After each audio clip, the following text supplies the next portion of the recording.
Nandavaram Nandipadu road రెండు జాతీయ రహదారులను కలిపే రోడ్డు. అటువైపు 67 జాతీయ రహదారి, ఇటువైపు 565 జాతీయ రహదారి.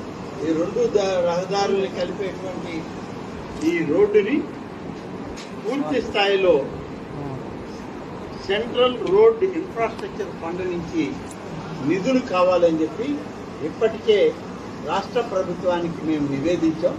అలాగే మన పార్లమెంటు సభ్యులు వేమిరెడ్డి ప్రభాకర్ రెడ్డి గారు కూడా కేంద్ర ప్రభుత్వంలో ఉన్న నితిన్ గడ్కరీ గారికి చెప్పడం, వారు అక్కడి నుంచి వివరాలు అడిగితే ఇక్కడి నుంచి chief engineering in chief Ramachandra గారు ప్రిన్సిపల్ సెక్రటరీ గవర్నమెంట్కి ఒక నివేదిక పంపించారు.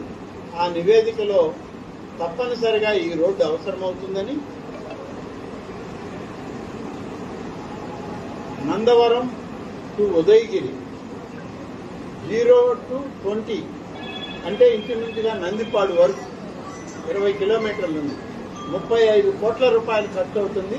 మాకు ఆ నిధులు మంజూరు చేయమని చెప్పి ఇప్పటికే నివేదికలు వెళ్ళాయి. మేము ఆ ప్రయత్నంలోనే ఉన్నాం.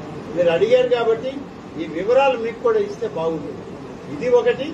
రెండవది ఆత్మకూరు నుంచి సోమశిల అటుపక్క ఈ 565 తిరిగి అటు వచ్చింది. మధ్యలో ఆత్మకూరు హైవే, బద్వేల్ హైవే, ఇక్కడ నుంచి ఆ రోడ్డుకి అది కూడా కనెక్షన్ ఇవ్వమని అడిగాం. దానికి 25 కోట్ల రూపాయలు ఖర్చు అవుతుందన్నారు. మొత్తం మీద 60 కోట్ల రూపాయలు సెంట్రల్ రోడ్ ఫండ్ నుంచి ఇవ్వండి, పెద్ద మొత్తాలు ఇవని చెప్పి అడిగాం. అవి వెంటనే మంజూరు అవుతాయని ఆశిస్తున్నాం. మంజూరు అయినా కాకపోయినా ఈ రోడ్లకు ప్రాధాన్యత ఇచ్చి రాష్ట్ర ప్రభుత్వం నిధులైనా ఖర్చు చేసి దీన్ని మెరుగుపరుస్తాం.